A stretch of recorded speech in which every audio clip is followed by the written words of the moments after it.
segunda vara da Fazenda Pública de Londrina, a pedido do Ministério Público do Paraná, determinou cautelarmente o afastamento das funções por 90 dias de 11 guardas municipais. Isso mesmo, afastamento de 11 guardas municipais, e eles estão sendo investigados por possíveis atos de tortura. Os guardas municipais são investigados criminalmente pela invasão de uma residência onde teriam torturado seus moradores em 18 de julho de 2021. Os agentes públicos teriam ido averiguar uma possível perturbação de sossego no Parque das Indústrias. Na ocasião, sem ordem judicial, invadiram a residência, torturaram e agrediram 5 moradores. Entre esses moradores, 4 são mulheres e uma delas adolescente. Conforme relata o Ministério Público na ação, os guardas submeteram as vítimas, abro aspas aqui, a intenso sofrimento físico e mental com emprego de violência, a fim de aplicar castigo pessoal. Agnaldo Vieira, a gente falando aqui no começo do programa sobre a questão de ação contra mulheres, mas aí o próprio poder público, né? Afinal de contas, os guardas municipais são o poder público, também aplicando violência contra mulheres aqui nesse ato de invasão da residência delas. Eu creio que se estende ainda a discussão para algumas pessoas, né, a respeito do poder da Guarda Municipal, da Guarda Civil, né? Alguns dizem que não pode ter o mesmo poder de polícia, mas claro que essa instituição que veio para auxiliar até os outros poderes de segurança, como a própria Polícia Militar, a gente não pode, infelizmente, contaminar toda uma instituição por alguns casos como este, né? Eu acho que tem que ser até, sim, investigados e punidos exemplarmente, né? Para que qualquer outro membro da corporação não se sinta iludido de querer resolver qualquer situação, por mais que tenha sido pensado em resolver uma ocorrência, agir dessa forma, né? Sem a legalidade, sem os preceitos de direito do cidadão. Mas a punição correta e exemplar para esse tipo de gente. Ô Pamela Bussolini, eu sou muito a favor da Guarda Municipal, sou a favor, inclusive, que eles tenham poder de polícia, mas que a gente passa aqui por uma questão de treinamento. Talvez, se eles fossem treinados pela própria Polícia Militar aqui nas cidades que instituírem Guarda Municipal, talvez a gente conseguisse resolver, não na totalidade, mas em parte, esse tipo de problema, ou não? Paulo, eu acho que eles já possuem assim um treinamento, né, tanto pro uso de armas como para exercer ali a sua função na guarda municipal, mas o que a gente vê, infelizmente, que em todas as profissões existem as pessoas que, né, pisam o pezinho fora, né, pessoas que abusam, né, do poder que lhes é dado.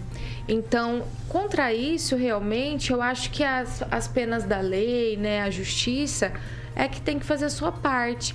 Infelizmente, a gente não vê esse tipo de abuso só nas guardas municipais, né? Acontece na PM, né? Não estou dizendo casos aqui na nossa cidade, por exemplo, mas a nível de Brasil, né? A gente vê isso em todas as esferas. Então, eu acho que essa investigação, esses afastamentos, as punições exemplares, elas devem ocorrer para que isso não se repita. 1 minuto, professor Jorge. Paulo, há que lembrar que nesse caso de violência houve golpe de cacetete, chutes, eletrochoques, tapas, socos, disparo de arma de fogo para o alto em via pública, além de grave ameaça de atirar contra os moradores. E ainda na sequência, né, para dissimular ou ocultar os crimes, os guardas realizaram denúncia, dizendo então que havia desacato, e mantiveram de um dia para outro essas pessoas em uma cela da polícia. Então é uma situação gravíssima.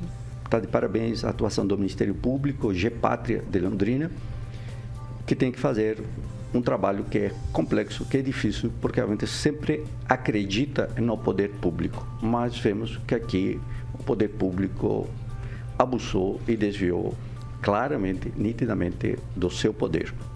Luiz Neto, 1 minuto.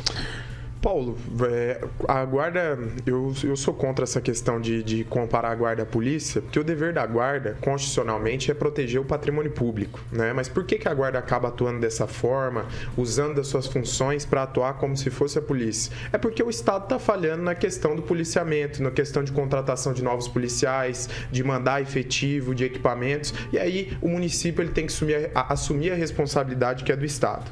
A Constituição, independente de polícia, seja oficial de justiça, no artigo 5º, inciso 11, ele diz o seguinte: a casa é um asilo inviolável do indivíduo. Ninguém nela podendo penetrar sem consentimento do morador, salvo o caso de flagrante de delito ou desastre, ou prestação de socorro, ou durante o dia por determinação judicial. A casa do indivíduo, ela é o asilo dela. Então, não se pode fazer isso, mesmo se fosse a polícia, a não ser que fosse lavrado um flagrante ali de algum acontecimento. É uma postura totalmente errada. Esperamos que esses agentes aí sofram aí as consequências de seus atos, não só nessas possíveis investigações de tortura, mas por ter adentrado na casa do indivíduo, que é proibido pela Constituição, é lei. Então a lei ela tem que ser respeitada. Esperamos uma postura, inclusive, do prefeito Marcelo Fernando Tupan, 1 minuto. Paulo Caetano, isso é uma coisa que vem há décadas acontecendo, a polícia não respeitar direitos do cidadão. Eu defendo, há muito tempo já venho falando sobre isso, coloca a Câmara, como acontece nos Estados Unidos, coloca na roupa do próprio policial e muita violência vai acabar. E só isso vai resolver. O prefeito Ulisses Maia deve pensar realmente utilizar esse expediente, como aqui em Curitiba também está se pensando e já está se testando. Somente assim a violência policial vai diminuir.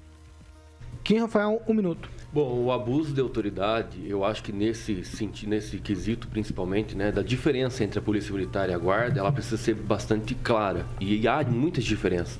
A diferença, inclusive, é simples, né? A Guarda, como bem o Luiz Neto colocou aqui, é para proteger os bens, serviços e instalações do município. E a atribuição secundária é manter a ordem pública. Ou seja, não é a primária, é a secundária. Diferente da Polícia Militar, que primeiro é a ordem pública, depois o patrimônio. Se a Guarda realmente abusou, principalmente em violar a residência sem mandato judicial, então automaticamente isso, né, é abuso de autoridade e precisa ser verificado, investigado e se resultar sim, inclusive em detenções.